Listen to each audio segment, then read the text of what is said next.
ऐसी कि जब से आप अपने पर्सन से दूर गए हो, तब से उनको एहसास होने लगा है कि उन्होंने आपको बहुत हर्ट किया है।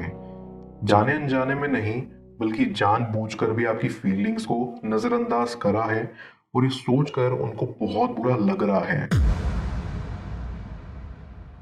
व्यूअर, आप अपने पर्सन को विजुलाइज करिए और मैं आपके और आपके पर्सन के लिए कार्ड स्प्रेड करता हूँ।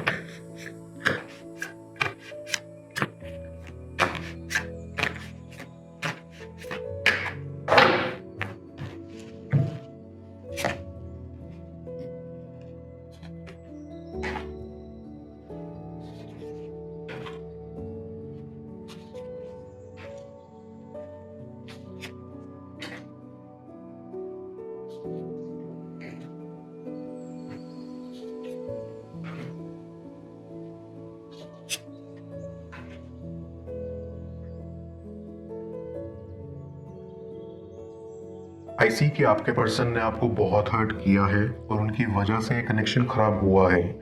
उनके एक्शंस ही ऐसे थे जिससे आपके बिहेवियर में बदलाव आता गया। आपको अंदर ही अंदर हर्ट होता गया और आप बदलते रहे।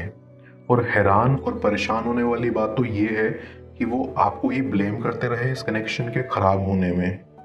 उनको आपका बिहेवियर बदलता हुआ दिखा और उन्होंने आपको टॉन्ट मारने शुरू कर दिए कि आप तो बदल गए हैं। उन्होंने ये समझने की कोशिश नहीं की कि आप बदले क्यों थे या आपके अंदर ये बदलाव उन्हीं की वजह से आया था। और कनेक्शन के ख़त्म होने के दुख से ज़्यादा आपको इस चीज़ का ज़्यादा दुख है कि वो कभी आपको समझ नहीं पाए और ना ही कभी समझने की कोशिश की। इस कनेक्शन के दौरान जब जब आपके पर्सन ने आपको हर्ट किया, तब तब आप खामोश हो जाया करते थे, क्योंकि आपका बोलने का मन नहीं होता था और ना ही बात करने का, और बिल्कुल बात करना बंद कर देते थे। और आपके पर्सन को इससे भी दिक्कत होने लगी थी। वो अक्सर आपको सुना दिया करते थे कि आप जब मन करे तब बात करते हैं और जब मन ना हो तो नहीं करते। ये सुनकर आप सोच में पड़ जाते थे कि क्या ये वही इंसान है जिससे आपको प्यार हुआ था। आपको बहुत बुरा महसूस होता था कि आपका पर्सन कितना नासमझ है और उनको आपकी भावनाओं की कदर नहीं है। आई फील कि आपका पर्सन किसी थर्ड पार्टी से इन्फ्लुएंस होता था और इस वजह से आपको इनसिक्योरिटी फील होती थी। फिर चाहे वो थर्ड पार्टी कोई और हो या उनके दोस्त या उनकी फैमिली, आपको लगता था कि कोई आपके पर्सन को आपसे छीन ना ले, कहीं वो किसी की बातों में आकर कुछ कर ना ले या उनके मन में आपके लिए प्यार और रिस्पेक्ट खत्म ना हो जाए। ये सब विचारों से आप घिरे रहते थे और इसी वजह से आपकी मेंटल हेल्थ भी खराब होती जा रही थी। आपको श्योरिटी चाहिए थी कि आप उनकी लाइफ का एक अहम हिस्सा हैं और हमेशा रहेंगे, लेकिन उनके एक्शन से ऐसा नहीं लगता था। वो बोलते कुछ और करते कुछ और थे। कहते हैं ना कि एक्शंस हमारे शब्दों से ज़्यादा पावरफुल होते हैं। तो इसी को मद्देनज़र रखते हुए आपने अंदर ही अंदर ये मन बना लिया था कि आप उनसे दूर हो जाएंगे। लेकिन शायद भगवान को कुछ और मंजूर था।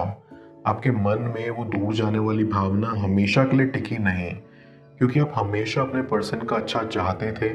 आप चाहते थे कि वो लाइफ में आगे बढ़े और किसी से इन्फ्लुएंस ना होकर सिर्फ आप पर फोकस बनाए रखें।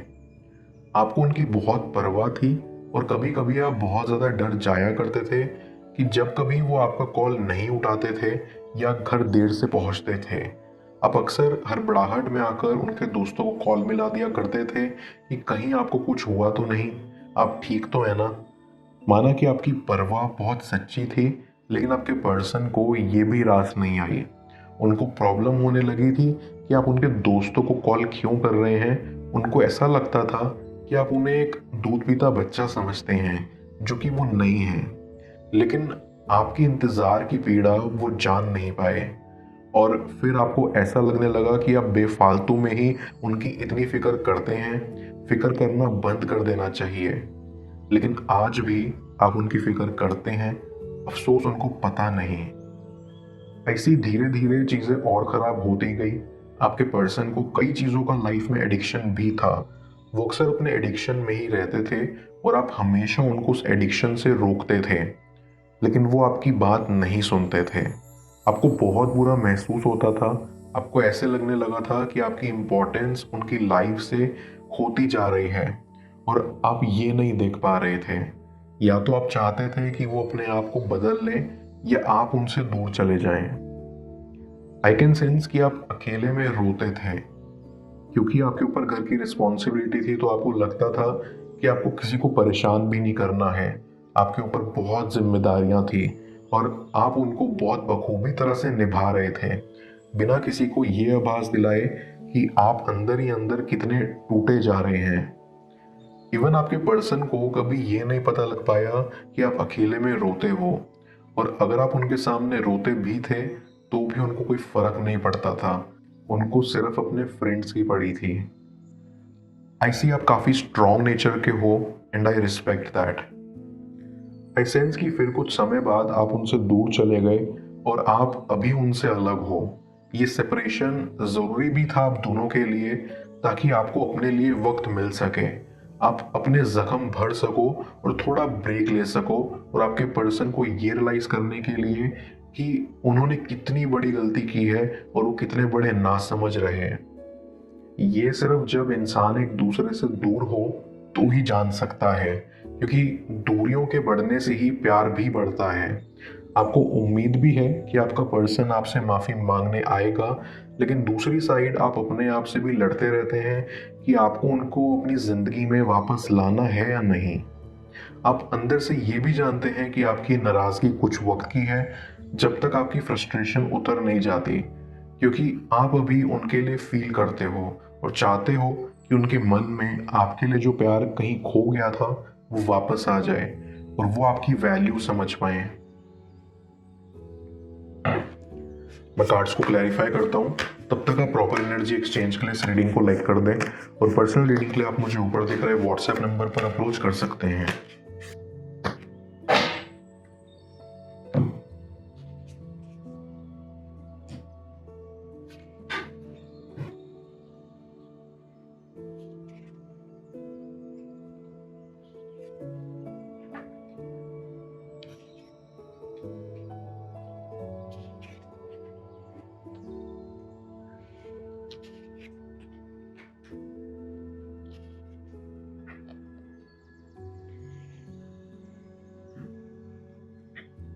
आई सी कि जब से आप अपने पर्सन से दूर गए हो, तब से उनको एहसास होने लगा है कि उन्होंने आपको बहुत हर्ट किया है।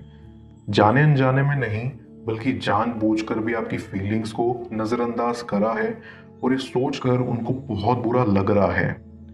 आई फील कि किसी और ने भी उनको वैसे ही हर्ट किया जैसे उन्होंने आपको किया था, तो इसीलिए वो अब ज़्यादा महसूस कर पा रहे हैं आपके दर्द को।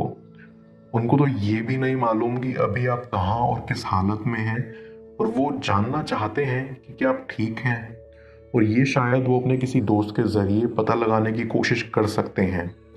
लेकिन इतना ज़रूर है कि उन्हें आपकी परवाह अब होने लगी है। उनको अपने आप पर बहुत गुस्सा आने लगा है। उनको ऐसा लगता है कि उन्होंने इतना कीमती इंसान कैसे खो दिया। जैसे हर कीमती चीज़ की कदर हमें उसके खोने के बाद ही पता लगती है, ठीक वैसे ही आपकी कदर उनको महसूस हो रही है। उनको अपनी हरकतों से नफरत हो गई है। उनको ऐसा लगता है कि उनकी बेतुकी करतूतों की वजह से आप उनसे दूर चले गए, इसीलिए अब वो अपने स्वभाव को बदलने की कोशिश कर रहे हैं।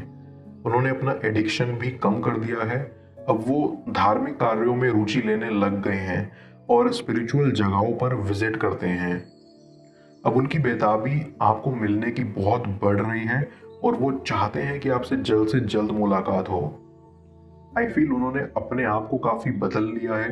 वो पहले जैसे नहीं रहे। वो रोज आपकी तस्वीरों को देखकर खुद पर खुद मुस्कुराते रहते हैं। उनको आपकी बेहद याद आती है। वो सभी पल, जिस पल वो आपके साथ खड़े नहीं हुए, वो उन पलों को कोसते हैं। उनको समझ नहीं आता कि उन्होंने आपका दर्द कैसे नहीं समझा, आपको अकेले में इतने सारे दुख कैसे झेलने दिए। आपके पुराने मैसेजेस को वो पढ़ते हैं, जिसमें आपने अपने दर्द को बयां करा है, जो आप कभी उन्हें कह नहीं पाए। वो सब पढ़कर वो बहुत दुखी होते हैं और उनको लगता है कि उन्होंने बहुत बड़ा पाप कर दिया है। इसीलिए अपने कर्मों का पछतावा करने के लिए वो स्पिरिचुअलिटी की तरफ अपना झुकाव बढ़ा रहे हैं, जहां वो दुआ मांगते हैं कि आप जहां भी हैं खुश रहें। उनको ऐसा लगता है कि वो जितनी मर्जी माफी आपसे मांग लें वो कम ही होगी, और उससे उनके कर्मों का भुगतान नहीं हो पाएगा, लेकिन वो एक मौका लेने जरूर आएंगे आपके पास और आपसे सच्चे दिल से माफी मांगेंगे और इस कनेक्शन की एक नई शुरुआत की उम्मीद रखेंगे। मैं ऑरेकल ऑफ द फेरीज की मदद से यूनिवर्स से आपके लिए एडवाइस पूछूंगा। देखते हैं यूनिवर्स आज आपको क्या एडवाइस करना चाह रहा है।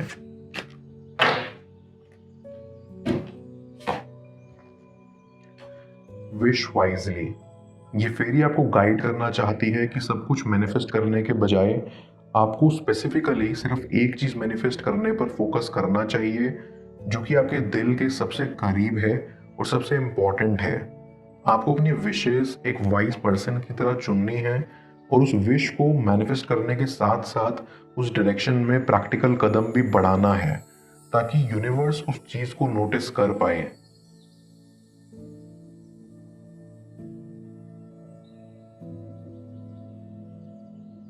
आपके पीठ पीछे आपसे क्या सब छुपाया जा रहा है जाने स्क्रीन पर शो हो रही इस अगली टैरो रीडिंग में। पेड पर्सनल रीडिंग के लिए आप मुझे ऊपर दिख रहे व्हाट्सएप नंबर पर अप्रोच कर सकते हैं। मैं मिलता हूं आपसे दोबारा अगली टैरो रीडिंग में। Till then, bless you.